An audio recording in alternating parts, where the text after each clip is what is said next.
Okay, so hi, this is Fox128 and I'm gonna show you a game of chess played on chess.com with 5 minutes and a 2-second increment. So my opponent started with e4, e5.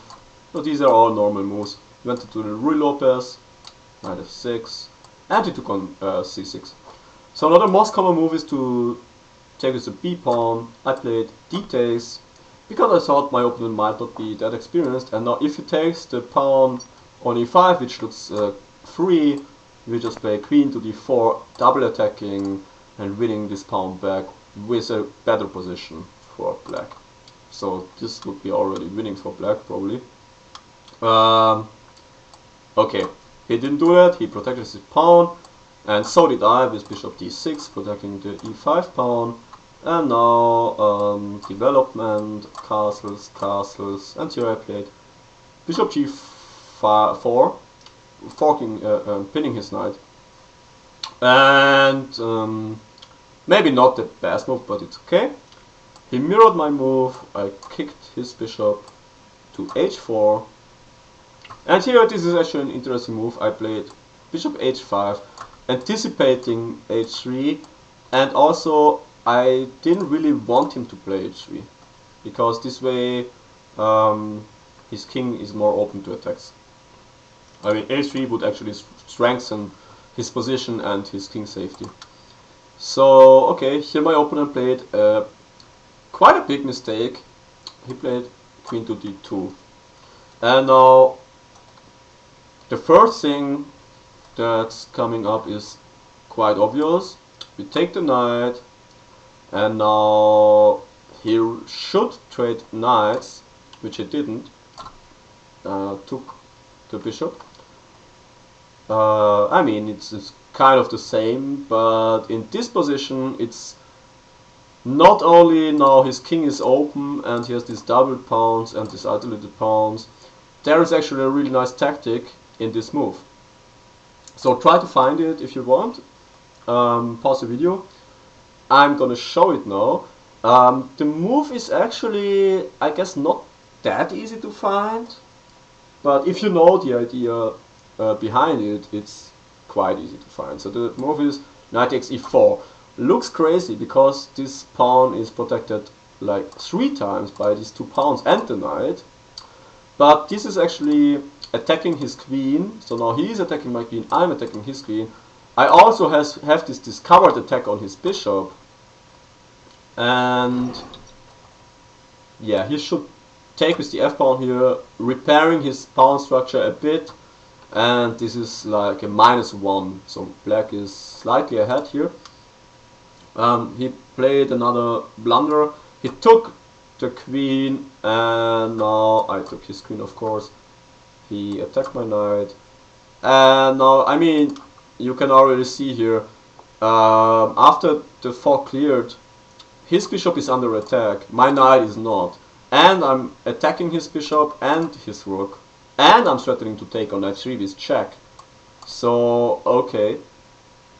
Play rook to d1. If I trade now, I'm still winning, but why not take a pawn with check first? So, king to g2. Knight could even take another pawn, but then he could probably take on c7. So, a Zwischenzug and a Zwischenzug, like you would say in America. I would say Zwischenzug, because I'm German speaking. But okay, here I played an even better move, knight to d4, just centralizing my knight and threatening to take on c2, still attacking his bishop, so his only move is bishop h4, because all other squares are covered. So I took on c2, he attacked my knight, I went back to d4, and here my opponent kind of mirrored my idea, centralizing his knight, going for some counterplay. I mean, what else is there to do? And here there is this idea of, well, I actually played it. I played g5, he went bishop g3, and now there is this idea of playing f5, f4, trapping his bishop. f5 is tempo on the knight. Here my opponent, here I didn't go for it, although it's actually funny variation, so I'm gonna show it.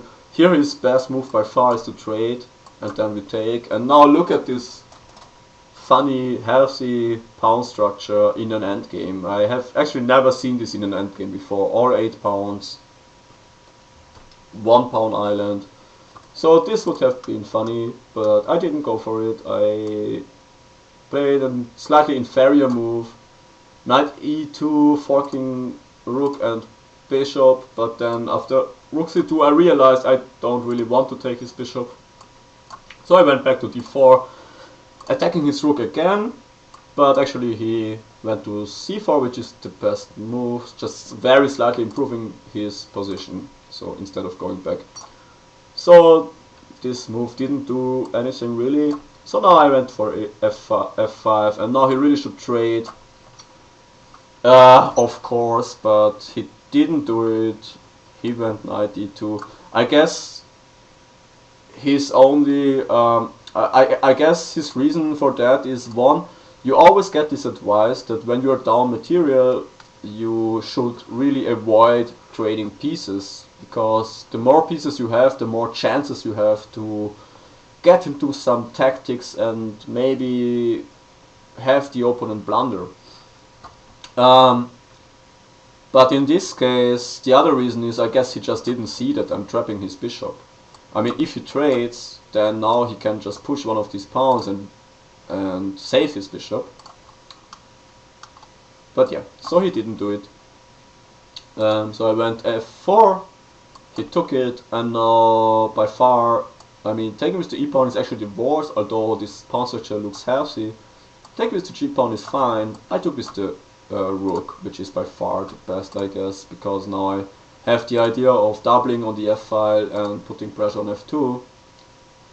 And here my opponent went knight e4 again, so I went ahead and doubled my rooks. And my opponent protected his pawn. And here there are many moves that are winning. The one I played is actually not suggested by the computer, so let's see. I played this check. Okay, and the funny thing is, now that I played it, the computer actually likes it a lot. The best defense is knight g3. My opponent played king f1. After which I played knight f3. Which now just, there is this threat on d2, the rook, the pawn on h2 with check, and the most deadly of all, maybe this rook g1 check. And my opponent, if he plays rook d1, he can hang on a bit longer, but he played rook c2, doubling rooks. I have no idea why, because this pawn is protected and he cannot really do anything on the c-file. And now this is also a mate in 2. So I played rook g1, king e2 only move, rook e1 checkmate. So yeah, I hope you enjoyed and got something out of it. See you next time. Bye.